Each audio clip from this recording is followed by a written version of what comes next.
दोस्तों, इस वीडियो में बताए जाने वाले सवालों से एक नया परिचित इंसान आपका दोस्त बन सकता है और एक दोस्त आपको दिल दे सकता है। भले ही देखने में ये साधारण सवाल लगें, पर मनोवैज्ञानिक दृष्टिकोण से अगर देखा जाए तो ये केवल सवाल ही नहीं बल्कि किसी के दिल में प्रवेश करने का दरवाज़ा है। दोस्तों, यह कोई शेरो शायरी नहीं है बल्कि किसी के दिल में बहुत कम समय में अधिक गहरी जगह बनाने के लिए लाखों लोगों द्वारा आजमाया गया मनोवैज्ञानिक तरीका है। दोस्तों, अगर इन सवालों को सही क्रम में और सही माहौल में पूछा जाए तो यह 100% निश्चित है कि सामने वाले के केवल दिल में ही नहीं बल्कि दिल की गहराइयों में भी आपके लिए जगह बनने की पूरी संभावना है। दोस्तों, मनोवैज्ञानिक ऑर्थर एरन द्वारा बनाई गई इस विधि में 12 प्रश्नों के 3 सेट होते हैं और तीनों सेट भावनाओं के बढ़ते हुए क्रम के अनुसार होते हैं। दोस्तों, सवालों के पहले सेट का उद्देश्य सामने वाले को आपके साथ खुलकर बातचीत करने के लिए प्रेरित करना है और दूसरे सेट का उद्देश्य उसके दिल की अधिक गहराइयों में उतरना है और सवालों की तीसरे सेट का उद्देश्य सामने वाले के दिल की अधिकतम गहराइयों को छूना है। दोस्तों, सामने वाले को ऐसा ना लगे कि आप केवल सवाल पूछ रहे हैं। इसके लिए यह जरूरी है कि सवाल पूछने पर सामने वाले के उत्तर की प्रतिक्रिया में आपने उसी सवाल का वह जवाब देना है जो जवाब आपका अपने लिए सही हो और आपके दिल की गहराइयों से निकल रहा हो। इसलिए आपने सभी सवालों के आपके दिल से निकलने वाले सच्चे जवाबों को पहले से ही तैयार रखना है। फिर इस प्रकार आपने सवालों और जवाबों के इस क्रम को बातचीत के रूप में आगे अगले सवाल की तरफ और फिर जवाब की तरफ गहराई की ओर बढ़ते चले जाना है। इस प्रकार सवाल जवाब और बातचीत के माध्यम से आपकी घनिष्ठता बढ़ती चली जाएगी। पहला सेट, हल्के लेकिन विचारशील प्रश्न। पहला प्रश्न, अगर तुम दुनिया में किसी भी इंसान को डिनर पर बुला सकते हो तो वह कौन सा इंसान होगा जिससे तुम डिनर पर बुलाना पसंद करोगे? दोस्तों, हर प्रश्न का जवाब सामने वाले से सुनने के बाद आपने इसी प्रश्न का खुद भी जवाब देना है और जवाब वह देना है जो सच्चा हो और आपके दिल की गहराइयों से निकल रहा हो। उसके बाद ही आपको अगला प्रश्न पूछना है।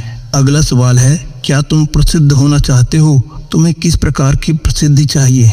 अगला सवाल, किसी को फ़ोन करने से पहले क्या तुम सोचते हो कि क्या बोलना है? अगला सवाल, तुम्हारे लिए सबसे बढ़िया दिन अर्थात परफेक्ट डे का क्या मतलब है?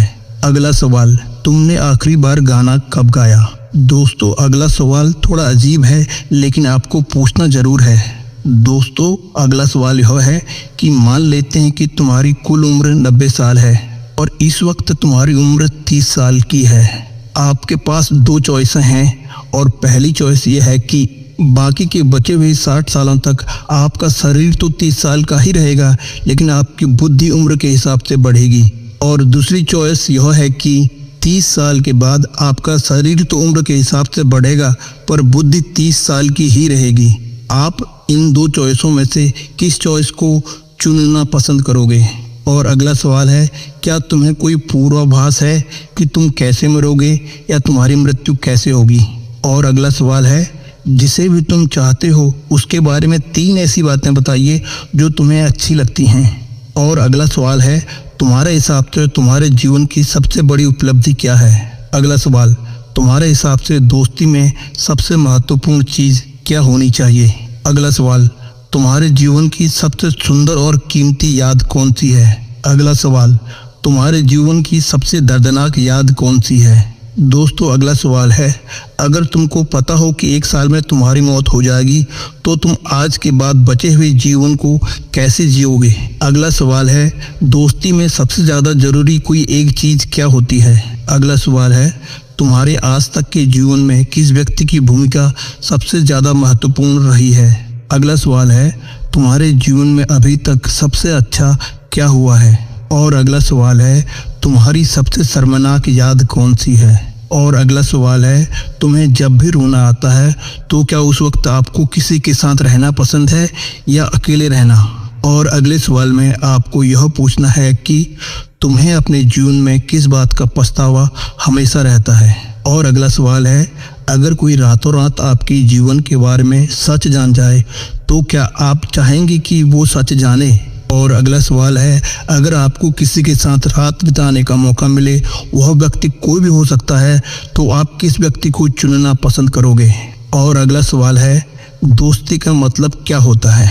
और अगला सवाल है, आप अपना खुद का एक ऐसा गुण बताइए जो आपको अच्छा लगता है। और अगला सवाल है, क्या आप दूसरों को प्रभावित करने के लिए अपना कुछ ऐसा दिखाते हैं जो असल में आप नहीं हैं? और अगला सवाल है, आपने आखिरी बार किसी को कब रोते हुए देखा था? और अगला सवाल है, आपने किसी के सामने आखिरी बार कब रोया था? और अगला सवाल है, किसी एक ऐसी चीज़ का जिक्र करें जिसको लेकर आप बहुत गंभीर हैं लेकिन लोग इस पर ज़्यादा ध्यान नहीं देते।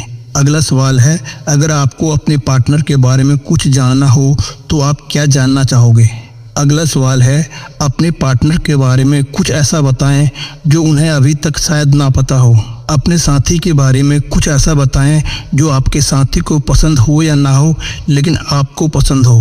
अगला सवाल है, अगर आप और आपके पार्टनर के बीच कोई गंभीर समस्या आ जाएगी तो आप उसे कैसे हल करना चाहोगे? और अगला सवाल है, ऐसी कौन सी चीज़ है जिसको अपने पार्टनर के साथ शेयर करने से आपकी दोस्ती अपने पार्टनर के साथ और ज़्यादा गहरी हो सकती है? और अगला सवाल है, आपको अपने साथी के बारे में वह चीज़ें बतानी हैं जिन चीज़ों को आप प्यार करते हैं, लेकिन इस जवाब में सच्चाई होनी चाहिए, बनावट बिल्कुल भी नहीं होनी चाहिए। और अगला सवाल है, अगर आप और आपके साथी आज रात ही मरने वाले हों और आप केवल एक दूसरे से ही बात कर सकते हैं तो आप क्या कहना चाहोगे? और अगला सवाल है, आपकी अगर कोई व्यक्तिगत समस्या है, वह समस्या जो आप अपने साथी को बताना चाहते हैं तो वह समस्या क्या है? दोस्तों, इस सवाल के बाद आपने सामने वाले की आंखों में आंखें डालकर 3-4 मिनट तक केवल चुप रहना है। दोस्तों, मनोवैज्ञानिक ऑर्थर एरन का मानना था कि जब दो लोग आपस में व्यक्तिगत और गहरे स्तर पर खुलकर बातचीत करते हैं तो उनके बीच का इमोशनल बॉन्ड मजबूत हो जाता है। यही कारण है कि इन सवालों को डेटिंग, कपल्स और यहाँ तक कि गहरी दोस्ती बनाने के लिए भी कारगर माना जाता है।